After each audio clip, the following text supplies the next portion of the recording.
Hey, Margaret. Yeah, Anton? You know what people don't talk about enough? What? The music room scene is during the day.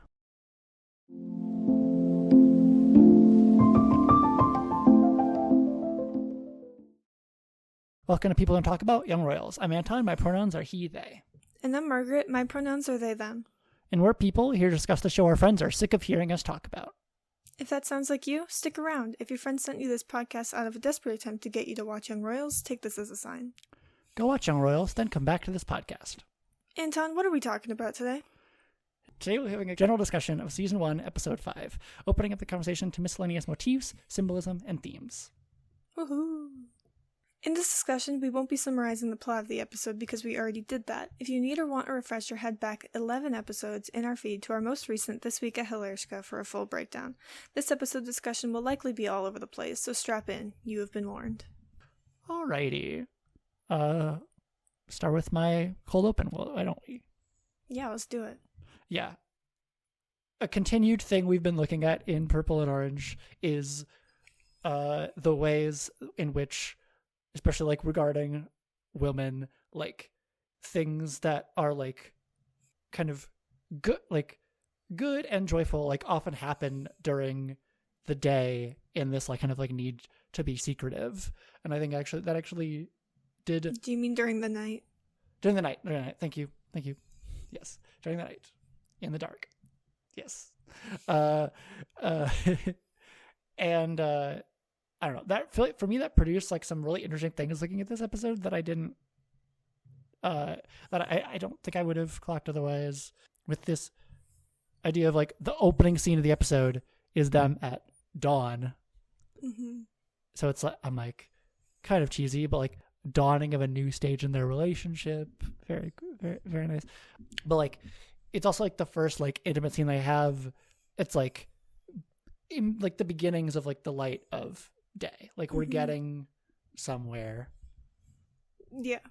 And then we have the lake scene, which is even brighter. Like that's like midday. We're just like in the sun, and it's very cute. But also like we're under like the watchful eyes of bodyguards, so you still have that like line of like we're being more careful.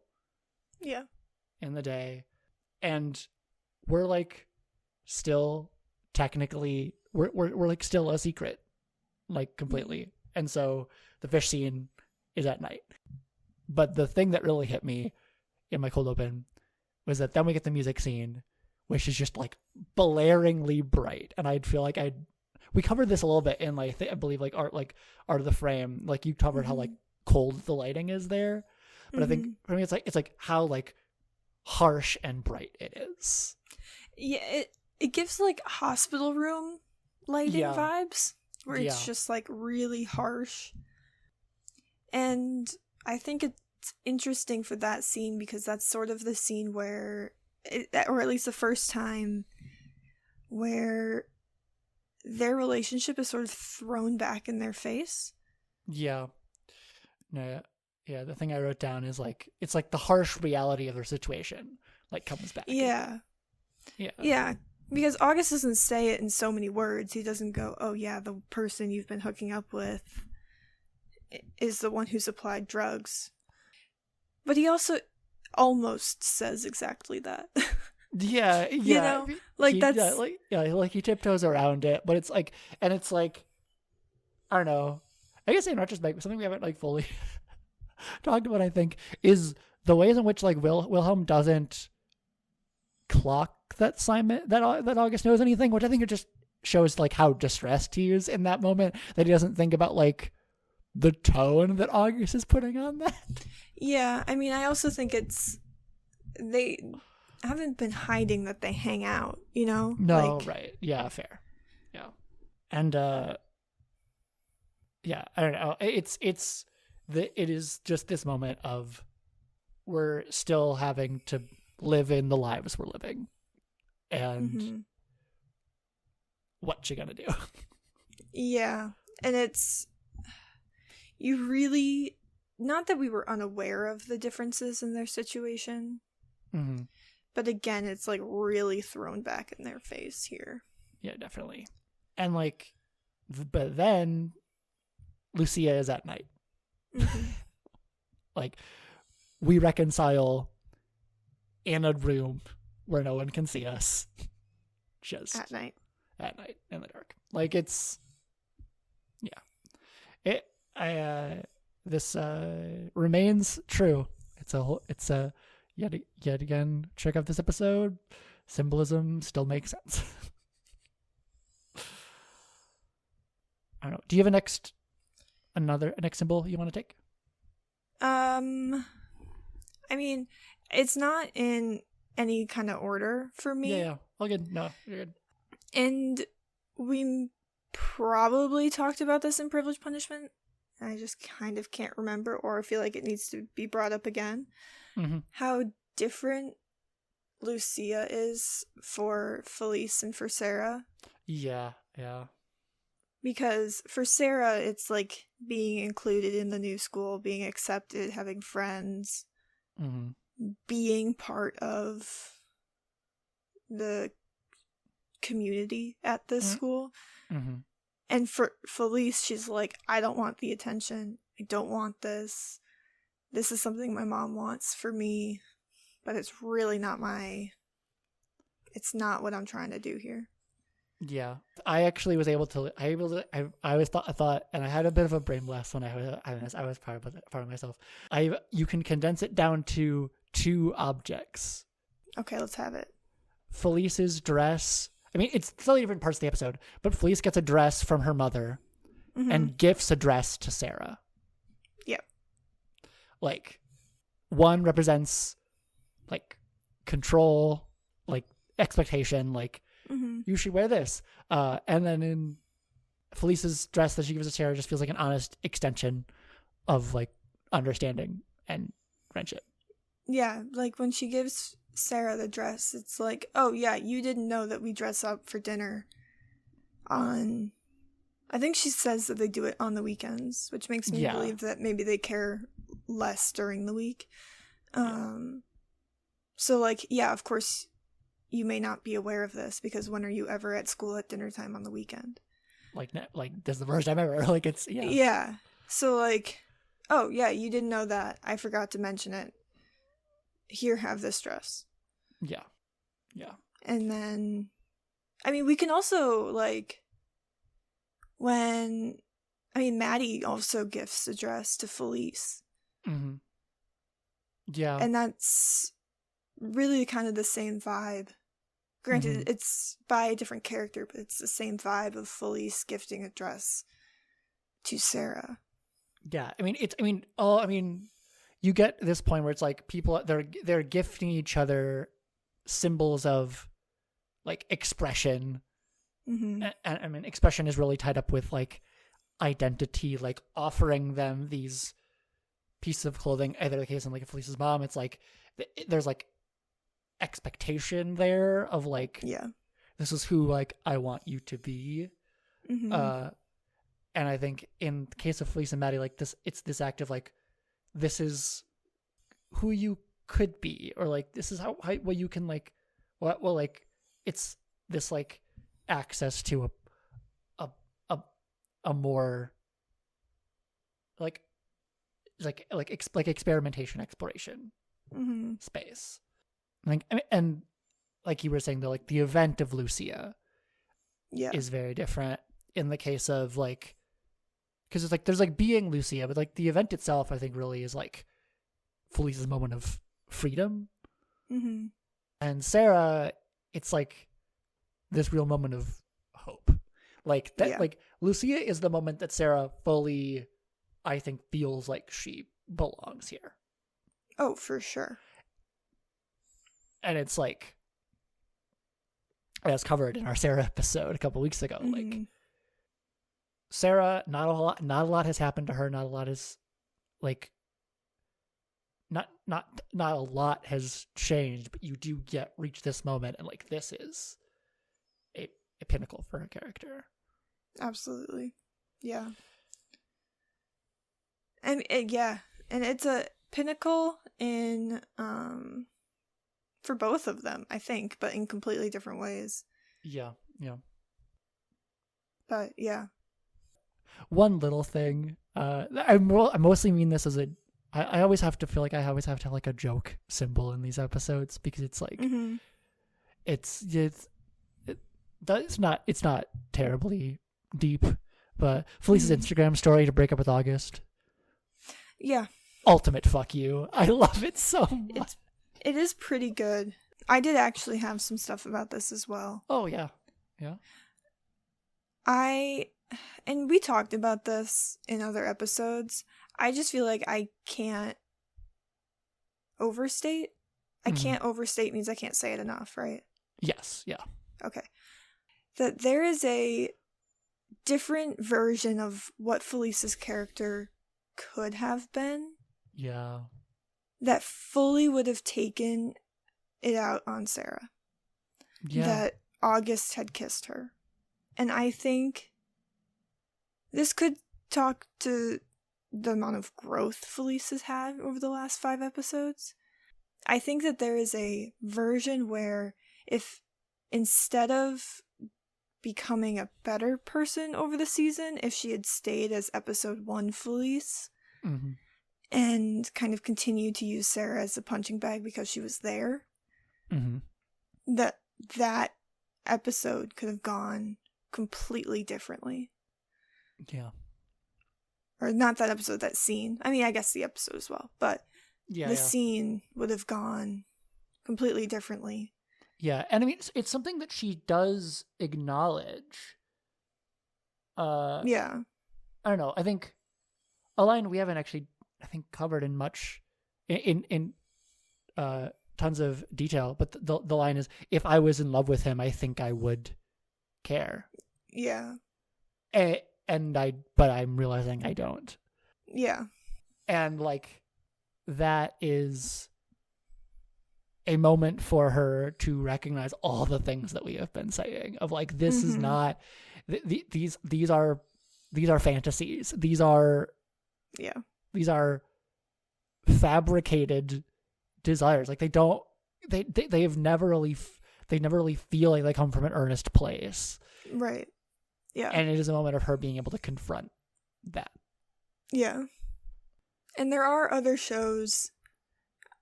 I'm not going to name any in particular because I don't have any examples off the top of my head. And also, I'm not going to yuck anybody's yum. That Felice's character or somebody in Felice's character's position, yes, thank you, would fully turn on her friend and possibly, and honestly rightfully so, cut out the boyfriend, like cut both of them off entirely. And I don't think that that's necessarily wrong in all situations, you know, but Felice can see, I think, that the situation that we have here is much different than just like, yeah, I mean, Sarah, your best friend's hooking up with your boyfriend. Sarah chooses her words accurately, yes, and very carefully. Like, and carefully. August kissed me. Yes. I think if it was a August and I kissed, period, I think Felice would have been right to be like, whoa. And especially Maddie being in that room, she's going to have questions. She's gonna... Yeah. Oh, big time. Big time. Maddie would not let that go. Yeah. Maddie would be like, hold on, I didn't even want Felice kissing him, but excuse me? Yeah, I mean, what just in that scene we get a fuck August, like we just get Maddie trash talking him in the background. Oh, absolutely. And honestly, it's what we need. But I do think that there's another version of this show where that episode and that scene go completely differently. Yeah. Nice. I mean, granted, you can say that about a lot of scenes in any show, but it wouldn't be inconceivable for it to go a different way if Sarah hadn't chosen her words the exact way that she did. Yeah, and like I've said, like there are reactions that I've seen where people are like nervously being like, "Take this well," and then it's like the relief of understanding what's happening. I mean, I feel like they could have gone for like drama for drama's sake. Let's let's let this play out in a way that maybe doesn't make sense for Felice as a character at this point in her character arc. Mm-hmm. But they didn't. They followed the character arc, and I respect that. Yeah, definitely. Like there's a place for that like ethos of a show. It's just not what Young Royals is doing. Exactly. Let's see. I think we've been putting it off for long enough. We do need to talk about the video. Damn. As a symbol. Because we did mention it last cycle as like the start of an artifact, and now we... Yeah. And I mean, a lot of this was covered in Privilege Punishment. We don't need to retread a lot of stuff. Mm-hmm. But it is an artifact of... it's everything we talked about last cycle. It's like this. It's capturing a moment of like intimacy and vulnerability and turning it into something really ugly. And this episode is the culmination of. Yeah, it really weaponizes it. It turns a secret into a weapon, and and especially in the hands of the person who has it. Like it. Yeah. It's very literal, but I appreciate it in that way of like, literally I have proof and then I'm going to turn it into the worst thing you could do. Like, yeah. With it. This isn't something I thought about until just now. I do think we need to maybe think about / talk about the fact that only Simon's face is clearly visible. Wilhelm's face is not at any point, which you're like, well, yeah, obviously, because the position they're in, you wouldn't see Wilhelm's face. Mm-hmm. But also, they're laying on Wilhelm's bed, like backwards, like head where the feet would be. Mm-hmm. And if they were the other way around, it would be Wilhelm, not Simon's, whose face you could see completely clearly. Yeah. That is something you're right, that is something I hadn't considered, is just like the like the kismet, like the quirk, like the coincidence, like the chances of like because it all comes down to like, presumably between scenes, like Simon sets him the correct way. And then sits at his feet. It's like that makes sense, but then it's like, then just the way subsequently that plays out. Yeah. When they lay back down, they lay down head where the feet would be. Right. And yeah. And I mean, this isn't gonna be, unfortunately, the last time we talk about that video. No. And you really do, I don't know. We have more time for the horror of it next cycle. We can just... Yeah. The positioning of how they were was never something I had thought about, but now that I have thought about it, I kind of can't stop thinking about it. Yeah. Because that puts Wilhelm in a completely different context in the video, because people can be like, this looks like your room, this looks like the back of your head, but people are like, that is Simon. I have no that looks like here. I know whose face that is. Yeah. I mean, people who know you're hitting on something very important. And I don't know. We can't bypass this episode with just like, hopefully this comes across in the edit of just, I'm staring into space right now and being like, God, it's still just so horrific every time I think of it. Oh, well, yeah. I mean... Yeah.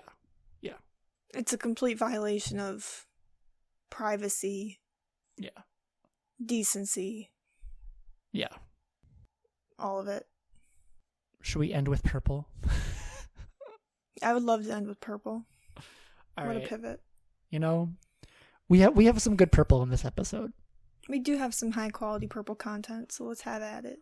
Purple sweatshirt covered by green jacket as Simon's feelings are barely concealed. Beginning of the episode.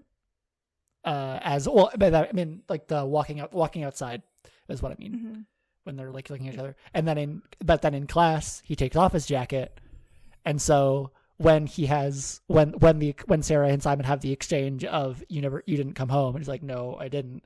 He's just openly wearing all purple in public.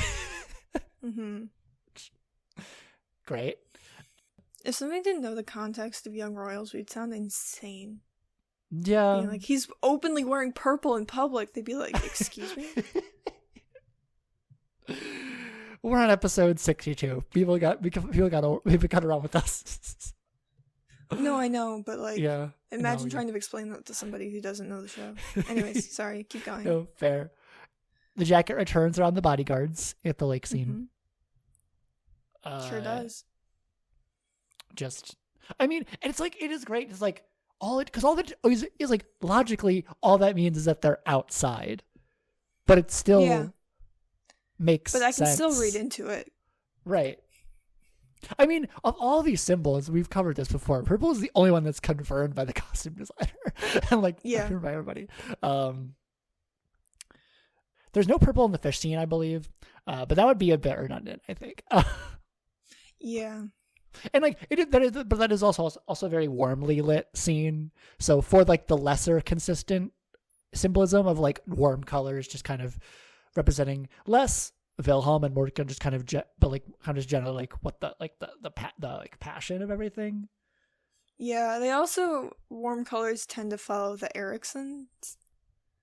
Yeah, like all the Erikson scenes. But we do have they're like the red lights in like Wilhelm's. Yes, that is true as well. Yeah, so it's like I think the actual like the connection feels very like warm colors, I think, between them, or kind of maybe just between people, but and then kind of conversely, and it's a stretch, but also it feels fucked in an appropriate way. They're like Simon's wearing like super warm colors. I was gonna say, isn't he wearing like a yellow? He's wearing a yellow plaid overshirt and like an orange shirt, I think, or like a red shirt, and some like wardrobe foreshadowing in anti-purples. Yeah.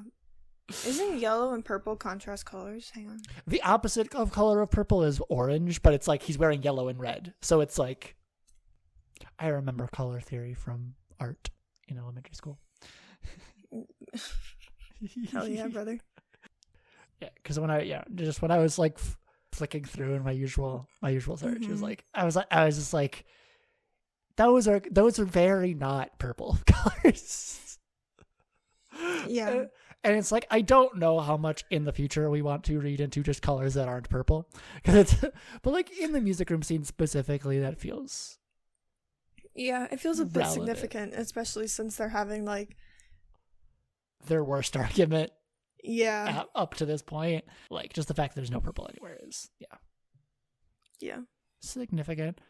And then something that I had a bit of a double take because I don't know, I forgot about this.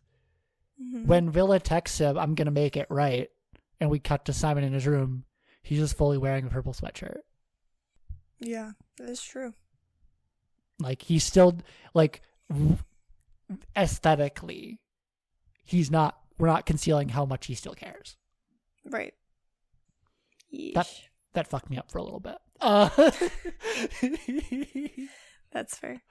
That is fair. And then we're in Lucia garb, so we got it. We just. Yeah. Yeah. They're wearing all white, right? Yeah. I can't see pictures in my head, so unless I've memorized it, I have a hard time remembering what people are wearing. No, yeah, it's all white. It's the way, yeah.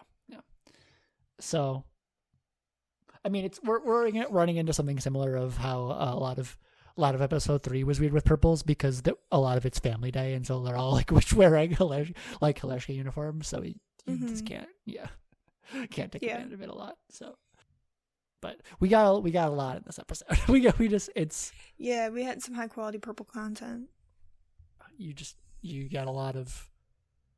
It's a lot of concealing or not concealing specifically, in significant moments, which is a lot of what purple is, but it still feels very nice. Do we have any orange content besides? I don't think so. I mean, like I said, the kind of the warm colors in the fish scene. I mean, they are goldfish. They are goldfish. That is true. So they are literally orange. They are the snack that smiles back. but that does make it even more funny in that case that like I'm not advocating for eating pet fish. No, yes. I don't know how widespread goldfish are. Goldfish crackers. Yeah. I'm not saying eat your pet fish. Yes. That's the slogan for goldfish crackers. Yeah. I said it and then I paused for a minute and I was like, wait a minute. Yeah. You gotta catch yourself. I was like, hold on, guys. It makes sense in my head, but yeah, I'm not my only target audience right now. Yeah, I don't know. It's just funny that the fish in that case were like improv. So you, God, that's so fucking good. So it's like funny. Yeah, it's really good. Alrighty. Do we have anything else? I don't think so. End of the cycle. Woohoo! Episode 6 coming up next. Yes. Final one of the season. Mm-hmm. Thank you for listening. If you'd like to keep up to date with when we release new episodes and other pod-related announcements, you can check out our Instagram or our threads at People Don't Talk About. Our next mainland episode will be This Week at Haleshka for Season 1, Episode 6. And make sure to reach out to our DMs for anything we missed in our upcoming plot. Yeah. Crushed it. Do that. Yeah. We last time I feel like we didn't give people enough warning for fault. So that was our bad. Yeah. Trying to do that more, and we might delay a week for flood so people have time to catch up. We could do that. Yeah. It's not the end of the world to do that. Yeah. Anyways. Very cool. All right. So stay tuned. And with that, all I have to say is let's start a revolution, baby.